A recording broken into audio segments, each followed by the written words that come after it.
네, 반갑습니다. 인원의 Good afternoon, ladies and gentlemen. My name is Hosang. I'm the CEO of InnoNet. I'm going to talk about TVWS space technology. I'll talk about the cases of of the TVWS space and TVWS space, but in the developing countries, they want it for a faster connectivity. However, in advanced countries, they want a TV or white space for disaster management. And so if you have any questions after my presentation, please contact me at this email address or phone number. Well, let me introduce our company, where we actually, TV White Space was first developed at ETRI in Korea, and back in 2013 we have received the technology transfer from ETRI, and since then we have been advancing the technology. And back in 2016, and there was a voucher project, and so with that we have received a technology related to smart village. And back in 2023, we did a project with ETRI, and this was related to the procurement government. Because ETRI was the one that gave us the technology, ETRI joined us in the pilot project in countries such as the Republic of South Africa and Colombia and Tanzania. So we did this joint project in 2023. And so we worked with ETRI when it comes to technology. And when it comes to new technology, you need something like a regulation sandbox to try the technology. And so in 2019, utilizing the regulation sandbox, we used this technology on the cruise ship. And then usually TV white space cannot be used underground, but with Hyundai construction company, we have actually, through the regulation sandbox, have been able to apply TV white space, and so the project has been progressing so far so good. And here in Korea, where the humanoids and the robots have become quite popular, and so because you need. So we have asked for a regulation sandbox for these robots to be used in the underground. That is, we're going to get the approval maybe next month. And our company, TV white space, the speed is not so fast, and so we have two devices, but those two devices the speed was not satisfactory, and so we want to have like a 70 mega and 140 mega devices, and so we want to apply this on the robotic dog and humanoids. So that's what we'll try to do next year.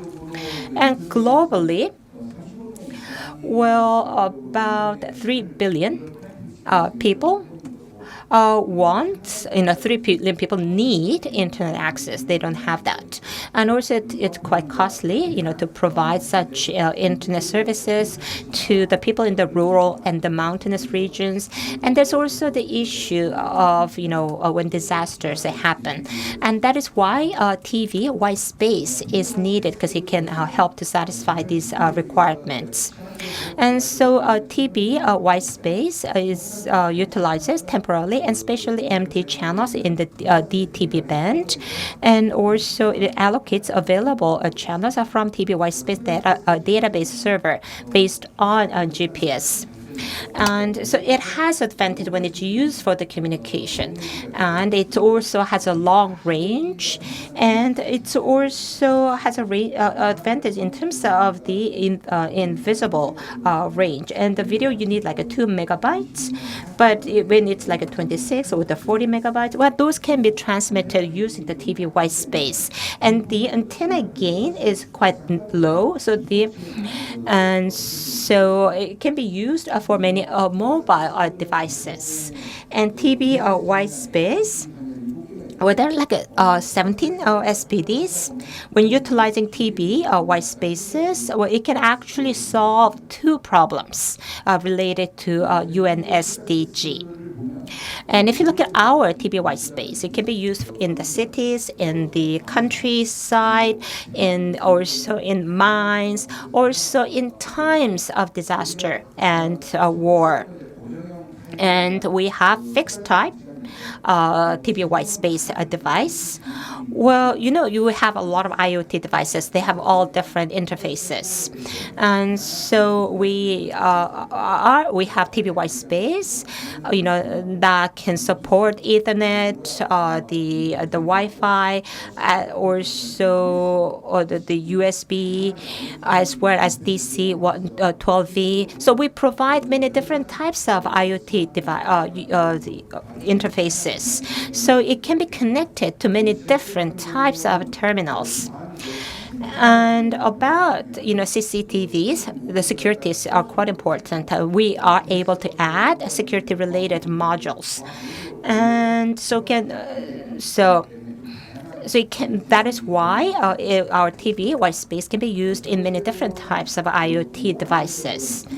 And about the public safety, for devices to be used for public safety, it has to be able to move quickly.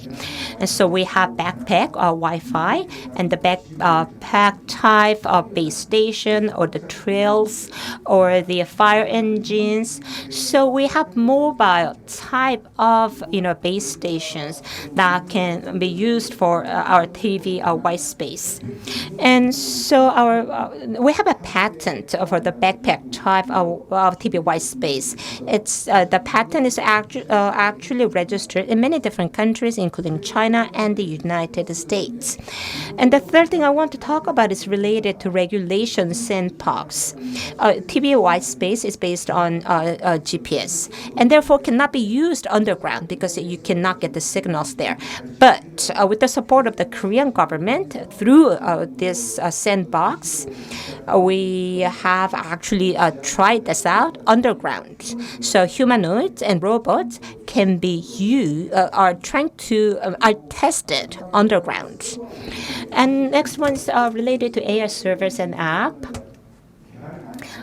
We did not really want to develop them, but we focused on connectivity, but the customers, for them to be satisfied, they have to have many different types of services.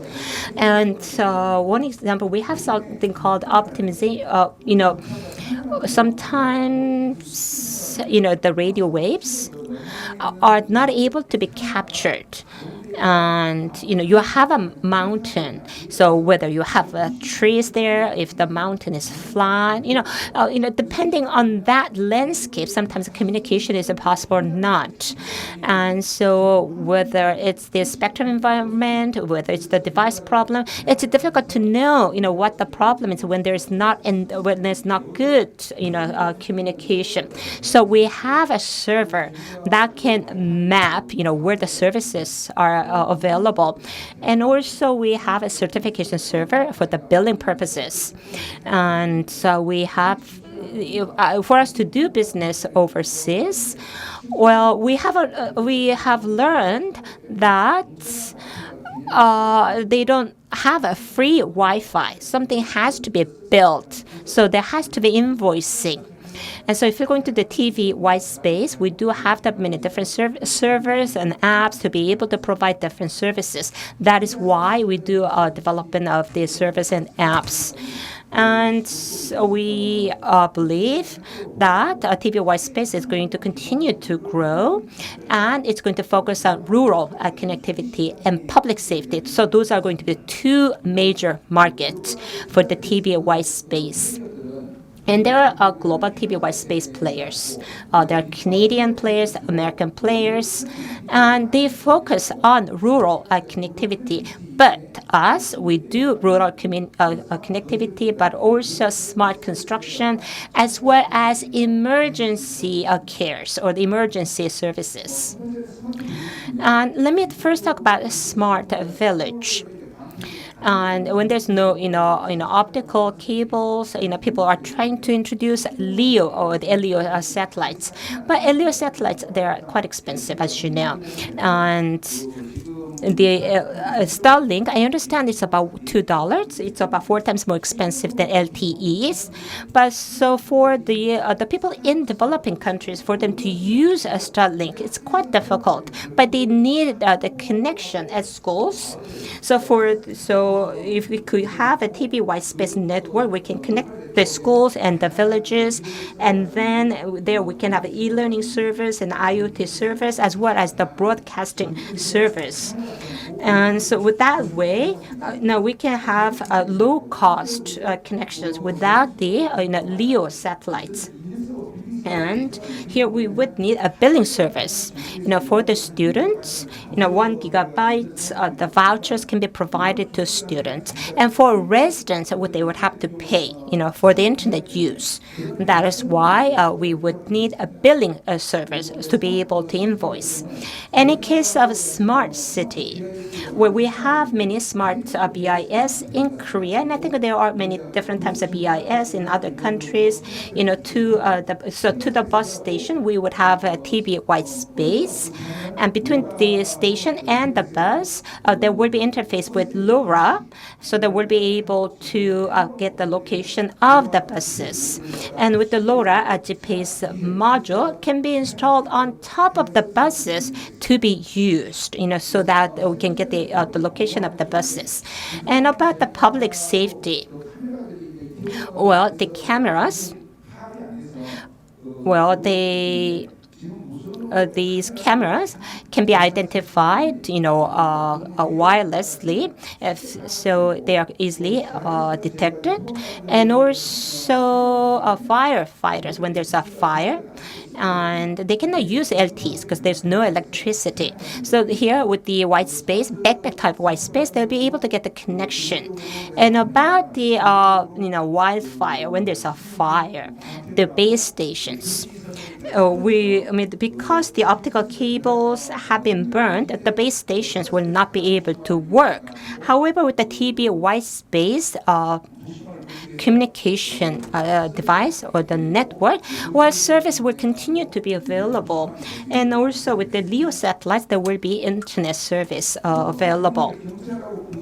With police and military, because of terror attacks and also the war, they need local network. And so with the TV white space, they can operate the humanoids and robots. And for smart construction, it's already quite well commercialized.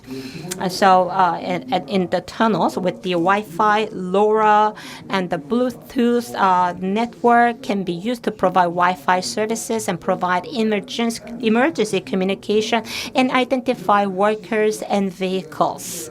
And so we work with Hyundai and Samsung to set up this smart construction system. We have fixed TV white space, and we have edge devices that are used underground, and we also have backpack white space and the relay base station. So underground, and they need multi hops to be, so they would use, but they would need some sort of base stations underground. And for the e-learning servers, they need optical communication. And because this is wireless, the speed is not fast. And so with the TV space, we have developed the e-learning service that can be operated at a lower speed. And also the smart farms, there are a lot of IoTs, and IoTs are quite small. And so so with the TV white space, we have been able to identify the location of these small IoT devices. And same with the healthcare servers, with the healthcare server. And so, this would connect to the smartwatches, so that we'll be able to check continuously the health of the elderly. And also, there's something called the medicine delivery service. So we have developed a server to provide medicine delivery service, and we also have a delivery server that can be used for a delivery of fresh foods. And we have bus BIS server that will be able to help to identify the location and the route of the buses. And the village broadcasting, it's a bidirectional IP speaker with two-way talk. And so I think this is the direction that we should go for Korea. So this has already been developed. And about the telemedicine server, we work with a company called Hosang. We have fixed in the backpack and trailer type wise space devices. And also we have an optimization server. And the TVWS service coverage is quite important. And this optimization server will be able to display such a coverage. And for the smart construction, underground tunnel, you need to know where the workers are, and especially when there's explosion, you may have to make sure there are no people. So this is a server they will be able to identify if there are any people underground tunnel. And about the smart firefighting, but this is going to be a system that can identify where people are as well as how many people are underground. And this is a smart village app, and this is a smart farm app, and these are apps that can be streamed via YouTube. And this is a smart delivery app. This is a bus information app. So individuals will be able to know the location of the buses, so they know how much they have to wait. And so we have set up our system in 18 different cities in Jeonnam province. And in case of smart city, we have installed it in Seoul. And also we are working with another city called Gwacheon. And so we have actually connected it to thermal imaging cameras. And also have set this system up in Gangwon province. And related to smart construction, as I said, we work with the Hyundai construction. So we have set this up in many different construction sites. So we have actually set this up in Neom City, Saudi Arabia. We have made the presentation at United Nations event, and we also have set up our system in such countries as Colombia. We have received all the necessary certification to be able to do our work outside, and we have also achieved many patents. Thank you very much.